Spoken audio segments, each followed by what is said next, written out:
Hello दोस्तों, आज पहली बार क्लास 10वीं बिहार बोर्ड के लिए मैं बायोलॉजी के लिए प्रश्नोत्तर फॉर्म में वीडियो तैयार किया है। आप देखिए, आपके लिए परीक्षा के लिए काफ़ी महत्वपूर्ण है। आपके एनसीईआरटी पुस्तक में जितने भी प्रश्न हैं, सारे प्रश्नों को मैंने सॉल्व करने की कोशिश की है सरल भाषा में, ताकि आप लोग इसे अच्छे से समझ सके। ठीक है, तो पहली बार ये वीडियो आप लोग के लिए तैयार हुआ है। प्राय मैं इंग्लिश मीडियम वाले बच्चों के लिए वीडियो बनाता हूँ, लेकिन आज आप लोगों का भी मैंने ध्यान रखा है, तो इसलिए आप लोग हमारे चैनल को सब्सक्राइब ज़रूर करें, ताकि आगे भी आपको इससे रिलेटेड वीडियो मिलता रहे। जब आप 11वीं में जाएंगे और बायोलॉजी लेंगे, तो फिर आपके लिए मैं 11th में भी हिंदी माध्यम से आपके बायोलॉजी का वीडियो मैं तैयार करूंगा। तो आप लोग इसके लिए तैयार रहें।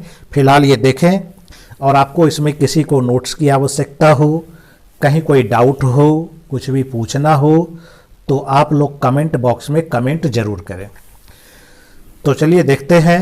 सबसे पहले है जैव प्रक्रम, आपका फर्स्ट यूनिट है, पहला चैप्टर है। तो जैव प्रक्रम किसको कहते हैं? तो जैव प्रक्रम का मतलब होता है शरीर के अंदर होने वाली वैसी सभी क्रियाएं, ठीक है, जो आपके जीवन को अक्षुण्ण रखती है, अनुरक्षण करने का काम करती है, वो सारी प्रक्रियाएं जैव प्रक्रम कहलाती है। जैसे कि पोषण है, श्वसन है, वहन है, उत्सर्जन है ना, ये सारी प्रक्रियाएं जैव प्रक्रम है। तो इसी से रिलेटेड हम लोग आज प्रश्न उत्तर देखते हैं। क्लियर है? जैसे आपका पहला प्रश्न है कि हमारे जैसे बहुकोशिकीय जीवों में ऑक्सीजन की आवश्यकता पूरी करने में विसरण क्यों अपर्याप्त है? तो विसरण क्या होता है? विसरण का मतलब होता है कि कोई भी पदार्थ क्या होता है, हमेशा उच्च सांद्रण से निम्न सांद्रण की ओर तब तक गति करता है जब तक कि दोनों तरफ की सांद्रता बराबर ना हो जाए। तो हमारे शरीर में भी कई जगह पर विसरण का काम होता है। तो जो एक कोशिकीय जीव होते हैं, जैसे अमीबा है, पैरामीशियम है, इसमें क्या होता है कि यह जो वायुमंडल से या पानी से जो ऑक्सीजन लेता है, तो विसरण के द्वारा ही आता है। तो चूंकि एक कोशिका है, तो आसानी से ऑक्सीजन गया और कार्बन डाइऑक्साइड बाहर निकल गया। लेकिन हमारे शरीर में क्या है? बहुत सारी कोशिकाएं हैं। हम लोग बहुकोशिकीय जीव हैं, ठीक है, और इसमें पर्याप्त मात्रा में शरीर के प्रत्येक अंग में ऑक्सीजन पहुंचाना जरूरी है। हर एक कोशिका को ऑक्सीजन चाहिए। तो इसका मतलब बहुत सारी कोशिकाएं हैं, तो बहुत सारा ऑक्सीजन चाहिए। तो प्रत्येक अंग को ऑक्सीजन पहुंचाने के लिए, प्रत्येक कोशिका को तक ऑक्सीजन पहुंचाने के लिए विसरण क्रिया पर्याप्त नहीं हो सकती है, क्योंकि यह प्रक्रिया बहुत ही धीमा प्रक्रिया है। इसलिए बहुकोशिकीय जीवों में एक विशेष रूप से विकसित श्वसन तंत्र होता है, जो कि तेज गति से श्वसन क्रिया करता है और बहुत सारा ऑक्सीजन को पूरे शरीर में पहुंचाने का काम करती है। क्लियर है गया? Next question. कोई वस्तु सजीव है, इसका निर्धारण करने के लिए हम किस मापदंड का उपयोग करेंगे? ठीक है, तो सजीव क्या होती है? हमेशा लगातार गति करती रहती है, चाहे वह सुप्तावस्था में हो, ठीक है, यानी सोया हुआ रहता है फिर भी गति करता है, उसकी सांसें चलती रहती है। शरीर के साथ देखोगे, देखिए पेट मूव करते रहता है। बाहरी रूप से वो भले अचेत दिखाई देता है, लेकिन उसके शरीर के अंदर सारी प्रक्रियाएं चल रही है, उसके अणु गतिशील रहते हैं। तो यही उसके जीवित होने का प्रमाण मिलता है। यानी इसका जो मापदंड है, सही मापदंड, वो है गति। क्लियर है? नेक्स्ट क्वेश्चन कहता है किसी जीव द्वारा किन कच्ची सामग्रियों का उपयोग किया जाता है? ठीक है, कच्ची सामग्री, रॉ मटेरियल्स, ठीक है। तो जीवों को शारीरिक वृद्धि के लिए बाहर से अतिरिक्त कच्ची सामग्री की आवश्यकता होती है। ठीक है, एक सेकेंड, गुड।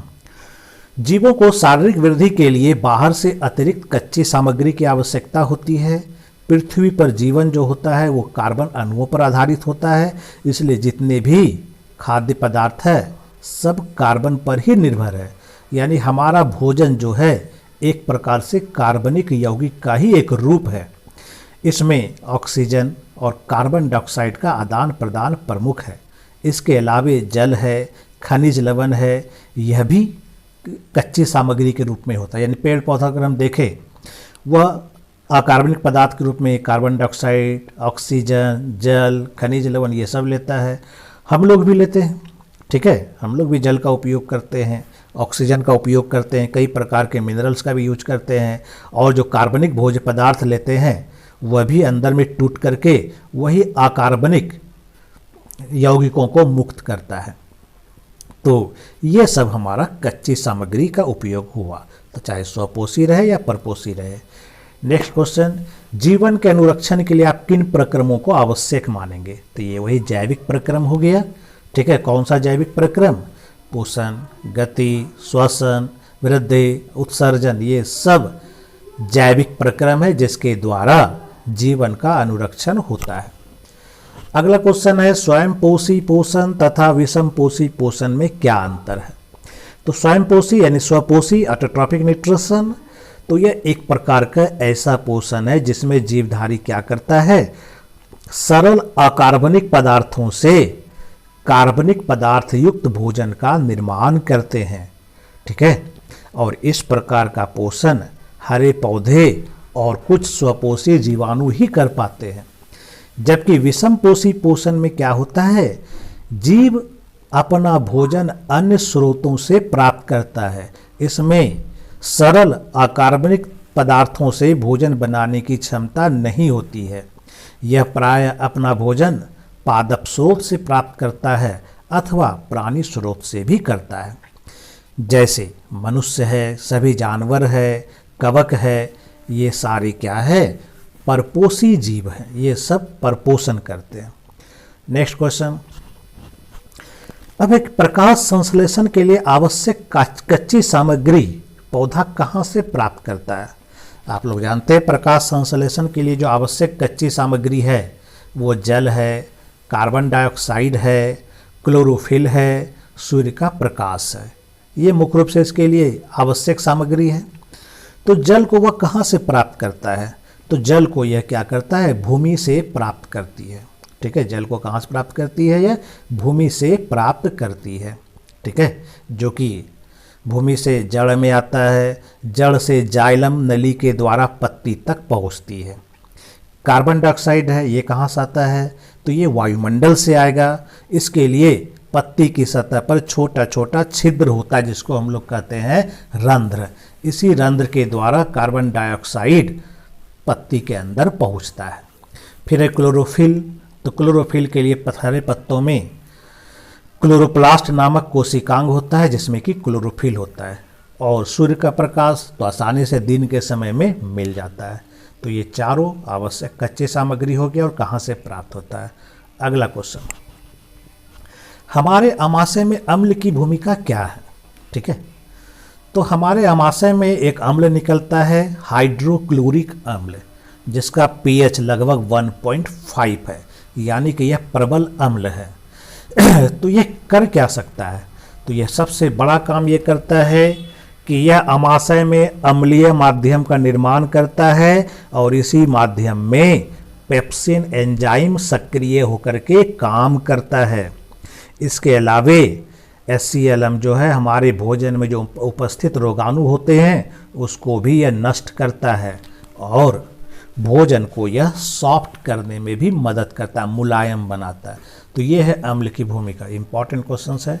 नेक्स्ट, पाचक एंजाइमों का क्या कार्य है? पाचक एंजाइम यानी डाइजेस्टिव एंजाइम्स, ठीक है, जो भोजन पचाने का काम करता है।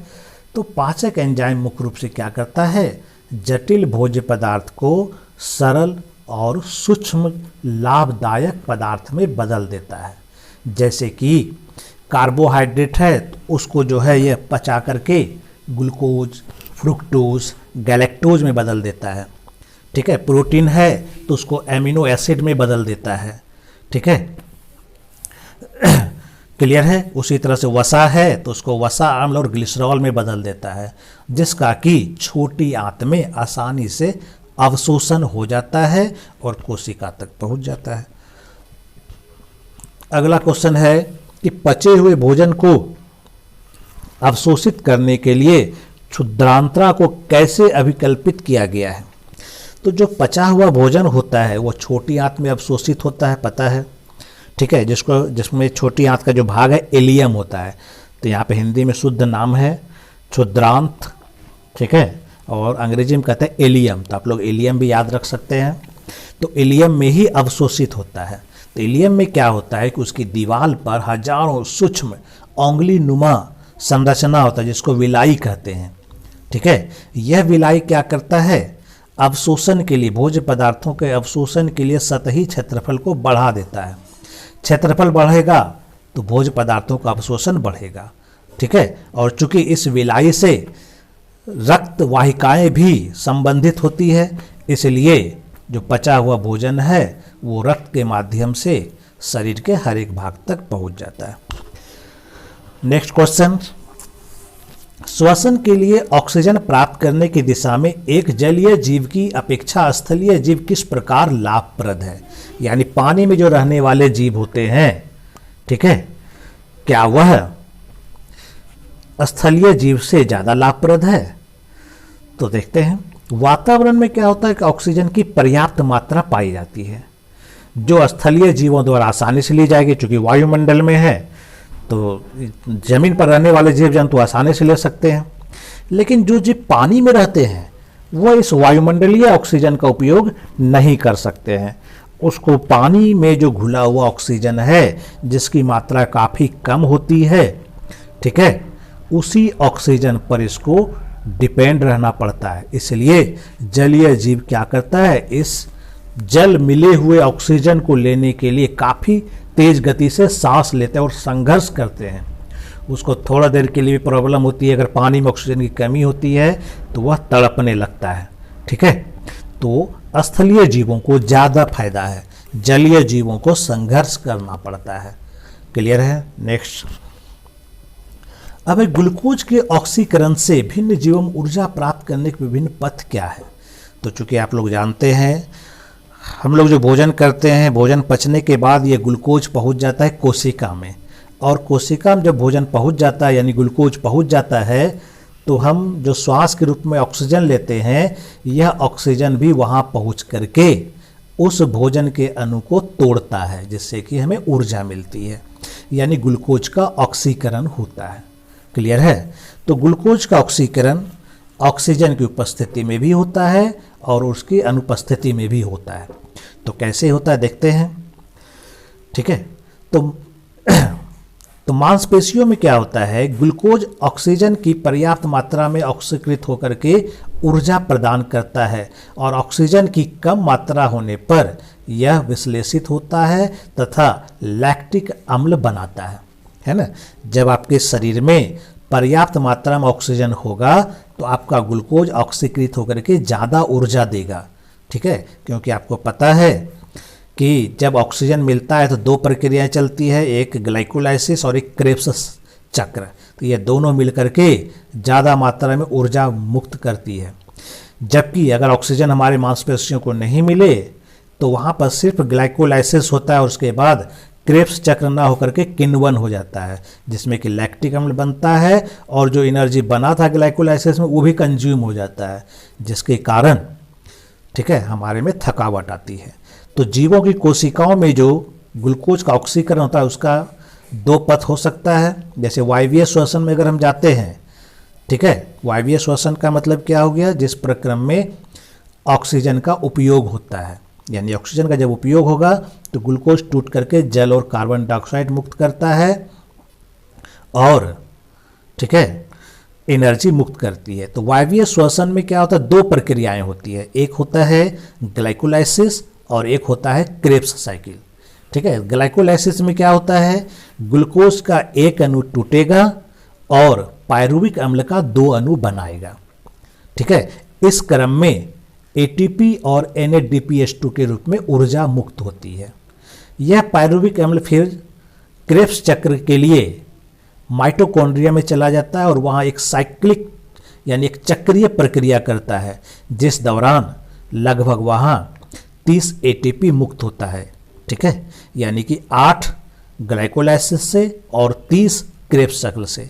यानी वायवीय श्वसन में एक ग्लूकोज का अगर ऑक्सीकरण होता है तो टोटल 38 तैयार होता है। कितना तैयार होता है, टोटल 38 ATP तैयार होता है। लेकिन जब अवायवीय श्वसन होता है यानी ऑक्सीजन की अनुपस्थिति होती है तब प्रॉब्लम होती है। तब पहला पार्ट जो होता है ग्लाइकोलाइसिस ये तो हो जाता है, यानी ग्लाइकोलाइसिस में ग्लूकोज टूट करके पायरुविक अम्ल तो बना लेता है, लेकिन उसके बाद पायरुविक अम्ल को अगर ऑक्सीजन नहीं मिलता है तो यह टूट करके लैक्टिक अम्ल या फिर एथेनॉल बनाता है और CO2 का निर्माण करता है, जिसमें क्या होता है एनर्जी बहुत कम बनती है। यानी कि जो ग्लाइकोलाइसिस में 8 ATP बना था उसका 6 ATP और यह यूज कर लेता है, यानी कि मात्र 2 ATP।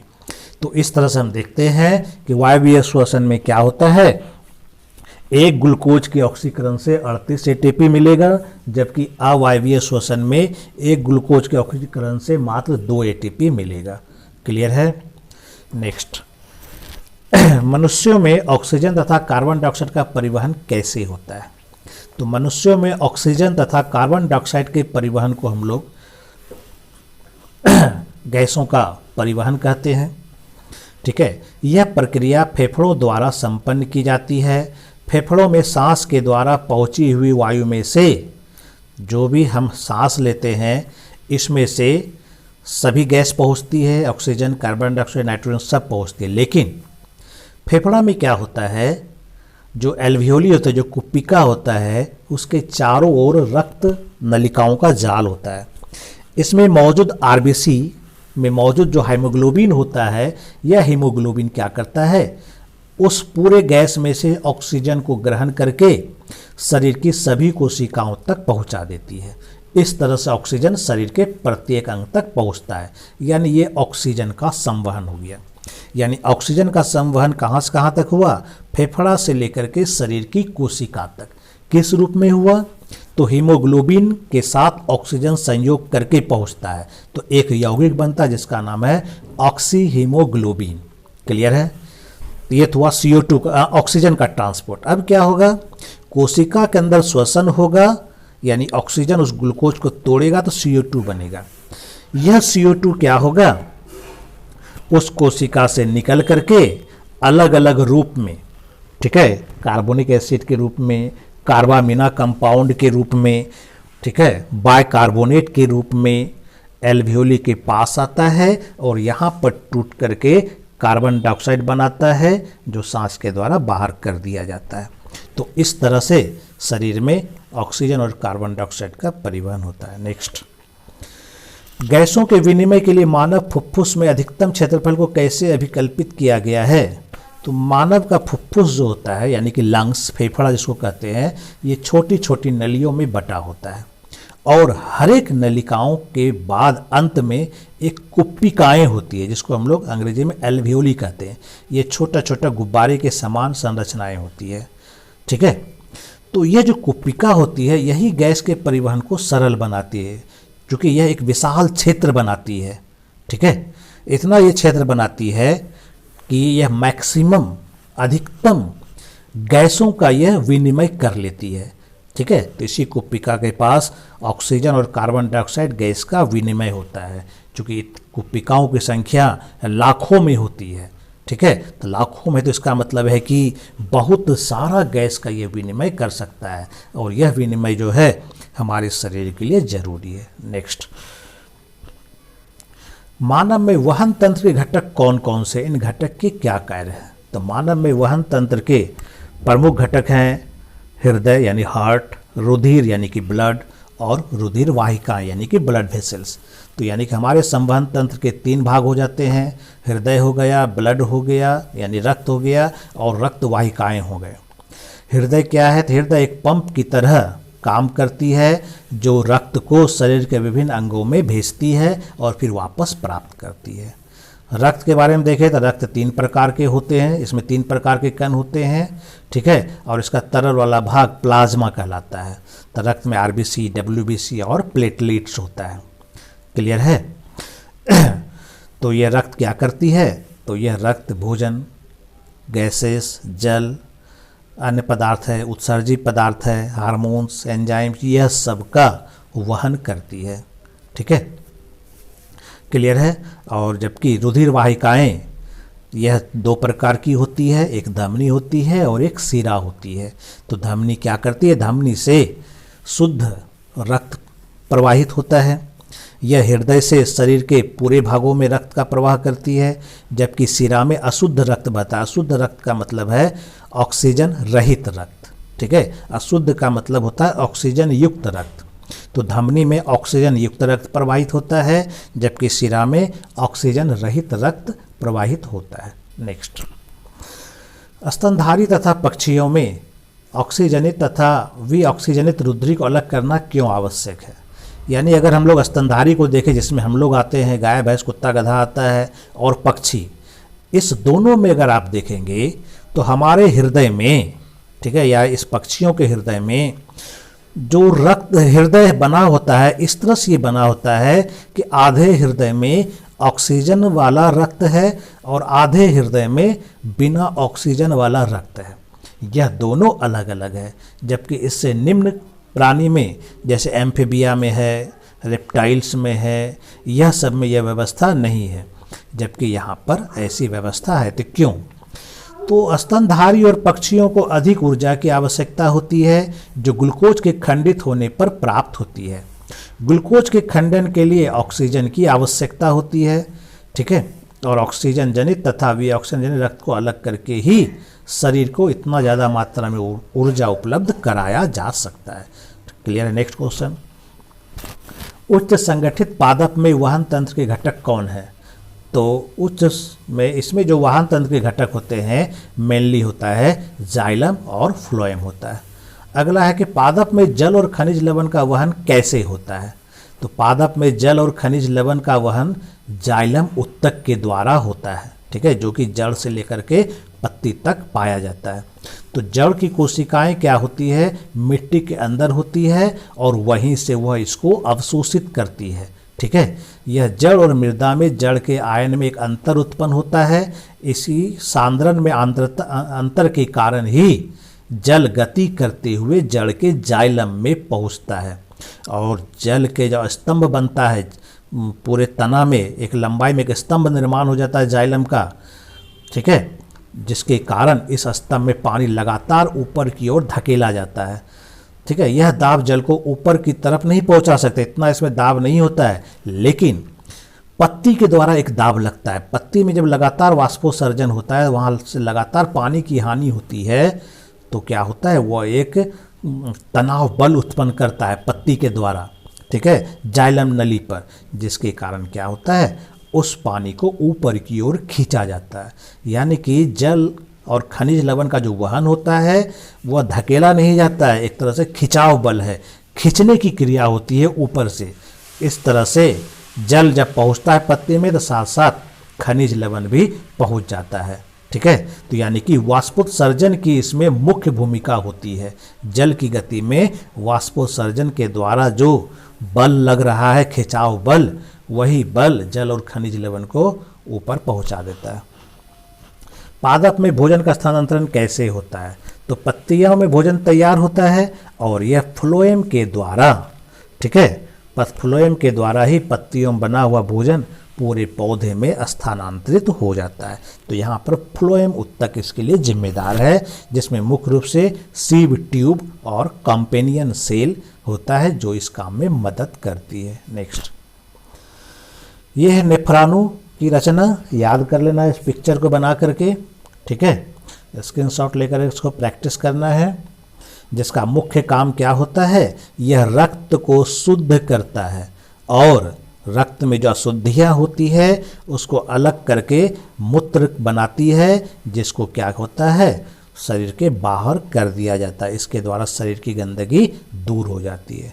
नेक्स्ट, उत्सर्जी उत्पाद से छुटकारा पाने के लिए पादप किन विधियों का उपयोग करता है? क्योंकि पौधा के अंदर भी कई प्रकार के उत्सर्जी पदार्थ बनते रहते हैं। ठीक है, मनुष्य तो अपना दूर कर लेता है, यूरिन के द्वारा मूत्र का त्याग करेगा तो दूर हो जाएगा, पसीना निकलेगा तो दूर हो जाएगा, श्वसन करेगा तो CO2 निकल जाएगा। लेकिन पौधा क्या करता है? तो पौधा क्या करता है, पौधा में भी प्रकाश संश्लेषण होता है, तो उसमें भी ऑक्सीजन उत्पन्न होता है, तो उसको बाहर कर सकता है। ठीक है, कार्बन डाइऑक्साइड है, श्वसन में बनेगा तो वह भी बाहर हो जाएगा। तो मेनली जब जिसका ज़रूरत रहा तो यहाँ पर स्टोमाटा का वो उपयोग करता है। जल है तो उसको जो है वह वाष्पोत्सर्जन क्रिया द्वारा कम कर सकता है। लेकिन पौधे में कुछ अपशिष्ट पदार्थ भी बनते हैं, जैसे गम है, रेजिन है ना, इस तरह के कई प्रकार के पदार्थ उसमें भी बनते हैं। तो इसको यह क्या करता है, जड़ की कोशिका द्वारा उसके द्वारा उत्सर्जित होता है, या फिर पत्तियां होती है पेड़ पौधों में, तो उसमें से कुछ पत्तियां अपने आप पीला पड़ने लगती है, तो उस पत्तियों में उन्होंने क्या किया है, एक्चुअल में कुछ उत्सर्जी पदार्थों को जमा कर दिया है, जिसके कारण जब पत्ती अलग होगा पेड़ से तो उत्सर्जी पदार्थ भी दूर हो जाएगा।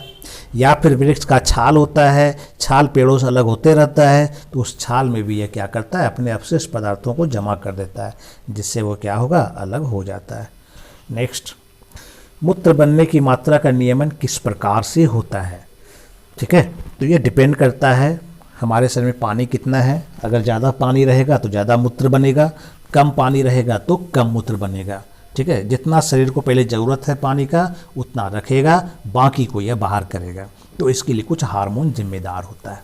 तो मनुष्य द्वारा पिया जाने वाला पानी और शरीर द्वारा अवशोषण पर मूत्र की मात्रा निर्भर करती है। कम पानी पीने पर मूत्र की मात्रा कम होती है। कुछ हार्मोन इसे अपने नियंत्रण में रखते हैं। यूरिया और यूरिक अम्ल के उत्सर्जन के लिए भी जल की मात्रा बढ़ जाती है। अगर हमारे शरीर में यूरिया और यूरिक अम्ल हो गया है ज़्यादा, तो उसको उत्सर्जन के लिए थोड़ा जल की मात्रा बढ़ जाती है, अधिक मूत्र उत्सर्जित होता है। अब है कि मनुष्य में वृक्क एक तंत्र का भाग है जो किससे संबंधित है? पोषण से, श्वसन से, उत्सर्जन से, परिवहन से। तो सीधा सा बात है, यह उत्सर्जन से संबंधित है। वृक्क यानी किडनी में मुख्य रूप से यह क्या करता है, उत्सर्जन करता है। इसके द्वारा मूत्र बनता है, यानी कि इसके द्वारा जो नाइट्रोजन वाला पदार्थ होता है, यूरिया जैसे है, तो उसका उत्सर्जन होता है। क्लियर है? इसलिए इसका राइट आंसर क्या हो जाएगा, सी। नेक्स्ट, पादप में जाइलम उत्तरदायी है किसके लिए? तो जानते हैं जाइलम का मुख्य काम है जल और खनिज लवण का वहन करना। ठीक है, यानी ये क्या करता है, जड़ से जल को लेकर करके पत्ती तक पहुंचाती है, यानी कि जल का वहन करता है। उत्तर ए हो जाएगा। नेक्स्ट, स्वपोषी पोषण के लिए आवश्यक क्या क्या है? कार्बन डाइऑक्साइड जल है, या क्लोरोफिल है, या सूर्य का प्रकाश है? सभी तो जानते हैं सब है, क्योंकि स्वपोषी का मतलब हरे पौधे जो भोजन बनाते हैं वह अपना पोषण जो स्वयं करते हैं। तो ये चारों हो जाएगा इसका आंसर। ठीक है। नेक्स्ट है, पाइरुवेट के विखंडन से यह कार्बन डाइऑक्साइड जल तथा ऊर्जा देता है और यह क्रिया होती है। पाइरुवेट का मतलब पाइरुविक अम्ल जो कि ग्लाइकोलाइसिस में बना होता है। तो ग्लाइकोलाइसिस का ये पाइरुविक अम्ल यानी पाइरुवेट प्रोडक्ट है। यह पाइरुवेट क्या होता है, माइटोकॉन्ड्रिया में जाता है और टूट करके वह CO2 जल और ऊर्जा देता है। ठीक है, और यह क्रिया तब कहाँ होती है, तो माइटोकॉन्ड्रिया में होती है। क्लियर है। नेक्स्ट, हमारे शरीर में वसा का पाचन कैसे होता है और यह प्रक्रम कहाँ होता है? तो वसा का पाचन मुख्य रूप से हमारा जो होता है छोटी आंत में होता है। ठीक है, आमाशय में भी थोड़ा बहुत काम होता है। आमाशय में भी लाइपेज एंजाइम है लेकिन बहुत कम है, तो वहाँ पर कोई खास काम नहीं हो पाता है। मेन जो होता है या काम कहाँ पर होता है, जब भोजन छोटी आंत में पहुँचता है, ठीक है, तो उस समय यकृत के द्वारा, लीवर के द्वारा बाइल रस आता है। बाइल क्या करता है, वसा का पहले इमल्सिफिकेशन करता है। इमल्सिफिकेशन का मतलब हो गया कि वसा को छोटे छोटे टुकड़ों में बदलता है। तो इसको पाचन नहीं कहते हैं क्योंकि इसमें केमिकल चेंज नहीं हुआ, वसा वसा के रूप में ही है। बड़ा वसा छोटा वसा बदल गया है। ठीक है, और जब आगे बढ़ेगा तो पैनक्रियाज से भी एक जूस निकलेगा, अग्न्याशय रस, उसमें भी लाइपेज एंजाइम रहता है। वह लाइपेज एंजाइम क्या करता है, इस वसा को वसीय अम्ल और ग्लिसरॉल में बदल देता है। ठीक है, इस तरह से वसा का पाचन छोटी आंत में हो जाता है। क्लियर है। नेक्स्ट, अगला है भोजन के पाचन में लार की क्या भूमिका है। तो बहुत ज़्यादा भूमिका है लार की भूमिका। ठीक है, मुंह में लार बनता है, लार ग्रंथि से निकलता है।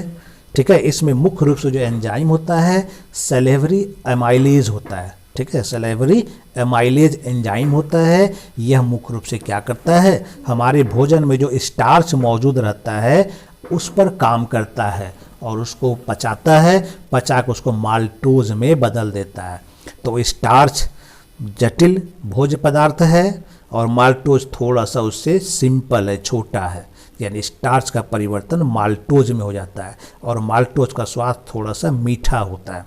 इसी कारण से जब हम थोड़ा अधिक देर तक भोजन को चबाते हैं तो वो मीठा लगने लगता है, क्योंकि वहाँ पर माल्टोज बन चुका होता है। नेक्स्ट, स्वपोषी पोषण के लिए आवश्यक परिस्थितियाँ कौन सी है और उसके उत्पाद क्या है। तो स्वपोषी पोषण का मतलब हरे पौधे हैं। तो हरे पौधे को क्या चाहिए, तो हरे पौधे को क्या चाहिए, पानी चाहिए, कार्बन डाइऑक्साइड चाहिए, सूर्य का प्रकाश चाहिए। ठीक है, और क्या चाहिए, और क्लोरोफिल चाहिए। तो ये इसको चाहिए। इसका उपोत्पाद क्या होता है, तो उत्पाद क्या बनेगा, तो इसका ग्लूकोज बनेगा यानी भोजन बनेगा, ऑक्सीजन बनेगा, यही इसका उत्पाद होता है। नेक्स्ट, वायवीय तथा अवायवीय श्वसन में क्या अंतर है। तो अंतर जानना है, इंपॉर्टेंट क्वेश्चन है। वायवीय श्वसन, वायवीय श्वसन का मतलब जो ऑक्सीजन की उपस्थिति में होता है, इसमें ग्लूकोज का पूरा विखंडन होता है। इसका अंतिम उत्पाद कार्बन डाइऑक्साइड, जल और ऊर्जा होता है। इसमें लगभग एक ग्लूकोज के ऑक्सीकरण से 38 एटीपी बनता है। जैसे सभी उच्च जीवधारी जो होता है यह वायवीय श्वसन ही करता है। और अवायवीय श्वसन क्या होता है, तो इसके लिए वायु की आवश्यकता नहीं होती है, वायु की अनुपस्थिति में यानी कि ऑक्सीजन की अनुपस्थिति में होता है। इसमें ग्लूकोज का पूरा विखंडन नहीं होता, आधा ही विखंडन होता है। इसका अंतिम उत्पाद इथाइल अल्कोहल या लैक्टिक अम्ल और CO2 होता है। ठीक है, इसमें ऊर्जा बहुत कम बनता है, मात्र एक ग्लूकोज के टूटने से मात्र 2 ATP बनता है। ईस्ट में होता है, फीता कृमि में होता है, ऐसे ही कुछ कुछ जीवों में अवायवीय श्वसन होता है।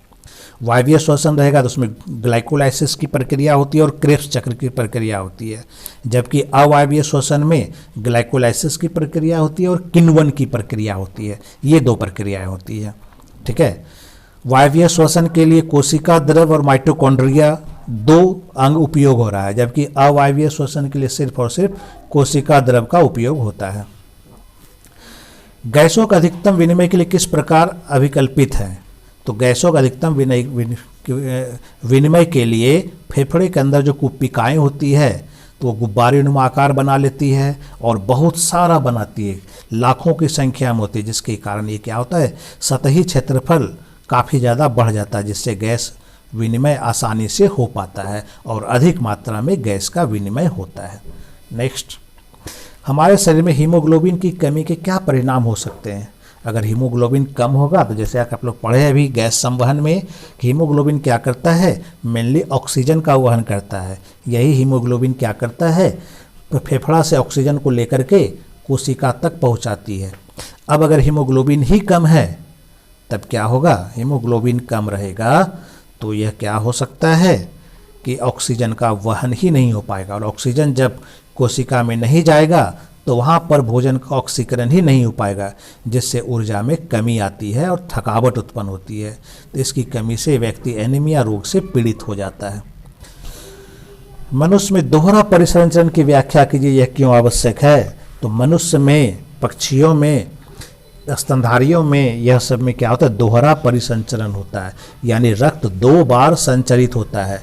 इसी को कहते हैं दोहरा परिसंचरण, यानी कि एक भाग ऑक्सीजन वाला रक्त प्रवाहित होता है, दूसरे भाग में बिना ऑक्सीजन वाला प्रवाहित होता है।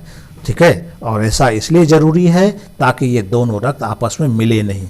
अगर मिल जाएगा तो प्रॉब्लम हो जाएगी, और अगर अलग अलग रहेगा तो आसानी से ऑक्सीजन वाला रक्त शरीर के विभिन्न अंगों को मिलेगा और अधिकतम ऊर्जा उत्पन्न होगी। ठीक है, नेक्स्ट, जाइलम और फ्लोएम में पदार्थों के वहन में क्या अंतर है। तो बहुत आसान है। तो जाइलम के द्वारा जल और खनिज लवण का वहन होता है। यह जो है जड़ से पत्ती तक वहन होता है। ठीक है, इसमें जो है वाष्पोत्सर्जन के द्वारा इसमें वाष्पोत्सर्जन का मुख्य योगदान होता है, जिसके कारण इसमें जल और लवण का संवहन होता है। जबकि फ्लोएम में जो होता है पदार्थों का वहन होता है, भोज्य पदार्थों का वहन होता है। इसमें भोजन है, कार्बोहाइड्रेट है, अमीनो अम्ल है, प्रोटीन है, यह होता है। और यह दोनों दिशाओं में होता है, ऊपर भी जाएगा नीचे भी आएगा, दोनों तरफ होता है। और इसमें एटीपी ऊर्जा भी खर्च होती है। ये दोनों में मुख्य अंतर है। नेक्स्ट है फुफ्फुस में कुपिकाओं की तथा वृक्क में वृक्कनाओं की रचना तथा क्रियाविधि की तुलना कीजिए। तो फुफ्फुस में कुपिका आप लोग समझ चुके हैं, एल्वेओली को कहते हैं, ठीक है, जहाँ पर कि गैस विनिमय होता है, ऑक्सीजन और कार्बन डाइऑक्साइड का विनिमय होता है, ठीक है। यहाँ पर गैस जो है ऑक्सीजन युक्त हो जाती है, ठीक है। कुपिका आकार छोटा होता है लेकिन इसकी संख्या काफ़ी ज़्यादा होती है। क्लियर है यहाँ तक। जबकि वृक्काणु यानी कि इसको हिंदी अंग्रेजी में कहते हैं नेफ्रॉन कहते हैं, यह मेनली क्या करता है, शुद्ध और अशुद्ध, ठीक है, रक्त को वहन करती है। यह क्या करता है वृक्काणु, रक्त में जो अशुद्धियाँ होती है, खास करके नाइट्रोजन युक्त अशुद्धियाँ, उसको दूर करती है, ठीक है, और उसको वह मूत्र के रूप में शरीर से बाहर करती है। तो ये इसका मेन काम हो गया। तो दोनों अलग अलग पार्ट है। फुफ्फुस में जो कुपिकाएँ हैं यह श्वसन तंत्र का पार्ट है, वृक्क में जो वृक्काणु है यह उत्सर्जन तंत्र का भाग है। तो आप लोग समझ गए ये सारा चीज़। अब आप लोग जो है अगले चैप्टर का भी मैं क्वेश्चंस बता दूंगा क्या क्या है, कौन सा इम्पॉर्टेंट है। अगर आपको इसमें किसी विशेष टॉपिक पर कुछ स्पेशल वीडियो चाहिए तो आप लोग कमेंट बॉक्स में लिखें, ठीक है। चैनल को सब्सक्राइब कीजिए, लाइक कीजिए, ज़रूर अपने दोस्तों को भी बताइए ताकि आपके हिंदी मीडियम के लिए भी कुछ तैयार हो सके मटेरियल। क्लियर है। तो उम्मीद करते हैं आप लोग एंजॉय किए होंगे। और आप लोग को अगर कुछ भी प्रॉब्लम हो रही है तो ज़रूर आप इस चैनल के कमेंट बॉक्स में जाइए और वहाँ पर